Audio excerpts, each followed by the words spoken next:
Hi, doctor Saranya Rijil. ഇന്ന് പറയുന്നത് താരൻ അല്ലെങ്കിൽ ഡാൻഡ്രഫിനെ കുറിച്ചാണ്. എന്താണ് താരൻ, അതേപോലെ തന്നെ ആയുർവേദത്തിലുള്ള ഇതിനുള്ള പരിഹാരങ്ങൾ, ഇത് മാറിക്കഴിഞ്ഞാൽ വീണ്ടും വരാതിരിക്കാൻ എന്തൊക്കെ കാര്യങ്ങൾ ശ്രദ്ധിക്കണം, അത്തരം കുറച്ച് കാര്യങ്ങളാണ് ഇന്നത്തെ വീഡിയോയിൽ ഷെയർ ചെയ്യുന്നത്. അപ്പം എന്താണ് താരൻ? നമ്മുടെ തലയോട്ടിയിലുള്ള സ്കിന്ന് ഡ്രൈ ആവുകയും അത് അടർന്നു പോകുന്ന ഒരു അവസ്ഥയുമാണ് താരൻ എന്ന് പറയുന്നത്. പൊതുവെ സെബേഷ്യസ് ഗ്ലാൻഡിന്റെ അധികമായിട്ടുള്ള പ്രൊഡക്ഷൻ മൂലം, അതായത് സെബേഷ്യസ് ഗ്ലാൻഡ് സെബത്തിനെ അധികമായിട്ട് പ്രൊഡ്യൂസ് ചെയ്യുന്നത് മൂലം നമുക്ക് തലയിൽ താരം വരാറുണ്ട്. അതേപോലെ തന്നെ വൈറ്റമിൻ ഡെഫിഷ്യൻസി ഒരു കാരണമാണ്.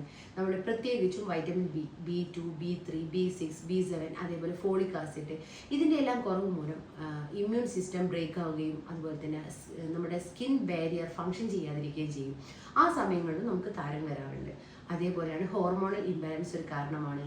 അതേപോലെ തന്നെ വൈറ്റമിൻ എയുടെ ഡെഫിഷ്യൻസി, നമ്മുടെ വൈറ്റമിൻ എ കുറഞ്ഞു കഴിഞ്ഞാൽ നമ്മുടെ തലയിൽ പ്രൊഡ്യൂസ് ചെയ്യുന്ന സെക്രീഷൻസ്, അതായത് ഓയിൽ സെക്രീഷൻ കുറയുകയും അതുമൂലം നമുക്ക് സ്കാൽപ്പ് ഡ്രൈ ആവുകയും ചെയ്യുന്നുണ്ട്.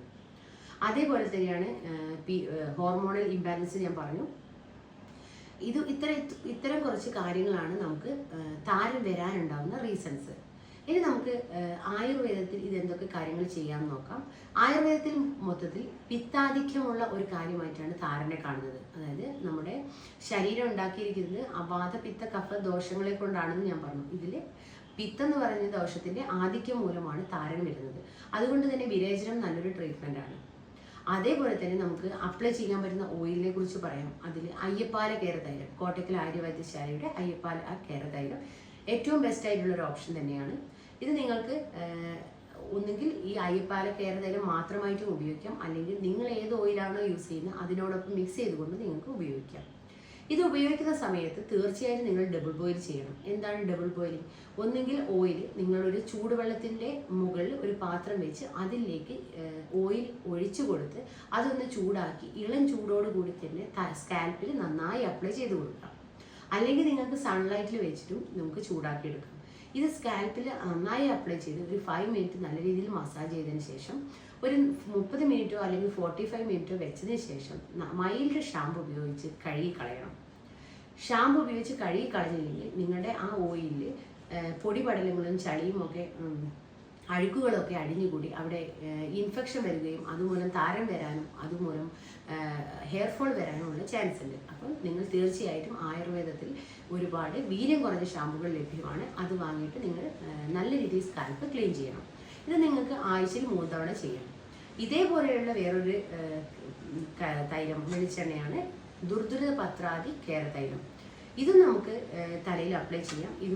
ഇത് കുറച്ച് രൂക്ഷതയേറിയ തൈലമാണ്. അതുകൊണ്ടൊരു 15 ദിവസം നിങ്ങൾ ഉപയോഗിച്ചതിന് ശേഷം നിങ്ങൾ അത് സ്റ്റോപ്പ് ചെയ്തതിന് ശേഷം വീണ്ടും നിങ്ങൾ ഏത് എണ്ണയാണോ ഉപയോഗിക്കുന്നത് അതിലേക്ക് പോകാം. അതിനുശേഷം നിങ്ങൾക്ക് ഡാൻഡ്രഫിന്റെ പ്രോബ്ലംസ് പിന്നീട് വരികയാണെങ്കിൽ നിങ്ങൾക്ക് വീണ്ടും അത് ഉപയോഗിക്കാം. പിന്നെ വേറെ ഫുഡിൽ ശ്രദ്ധിക്കേണ്ട കുറച്ച് കാര്യങ്ങൾ: വൈറ്റമിൻ സി റിച്ച് ആയിട്ടുള്ള ഫുഡുകൾ, സിട്രസ് ഫ്രൂട്ടുകൾ, അതുപോലെ തന്നെ കിവി, ഇതെല്ലാം നിങ്ങളുടെ ഫുഡിൽ ഉൾപ്പെടുത്താം. അതുപോലെ തന്നെ ബനാന ഏറ്റവും ബെസ്റ്റ് ഓപ്ഷനാണ്. അതിൽ സിങ്ക് അടങ്ങിയിട്ടുണ്ട്. അത് നമ്മുടെ ഹെയറിന് ഏറ്റവും ഇമ്പോർട്ടൻ്റ് ആയിട്ടുള്ള ഒരു വൈറ്റമിൻസ് ആണ്.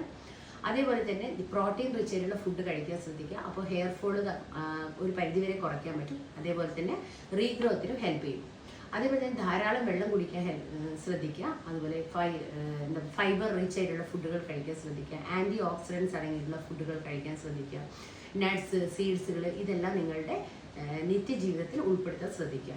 ഇത്തരം കാര്യങ്ങളൊക്കെ ശ്രദ്ധിച്ചു കഴിഞ്ഞാൽ താരം ഒരു പരിധിവരെ നിങ്ങൾക്ക് കുറയ്ക്കാൻ പറ്റും. ഇതിന് പുറമേ അപ്ലൈ ചെയ്യുന്ന ഓയിൽ മാത്രം പോരാ, നിങ്ങൾക്ക് ഉള്ളിലോട്ട് എടുക്കുന്ന വൈറ്റമിൻസും മിനറൽസും ഒക്കെ അത്യാവശ്യമാണ്. അപ്പോൾ ഇത്തരം കാര്യങ്ങളൊക്കെ ഒന്ന് ശ്രദ്ധിക്കുക. നിങ്ങൾക്ക് ഡാൻഡ്രഫ് ഒരു പരിധിവരെ കുറച്ചെടുക്കാൻ പറ്റും. Thank you.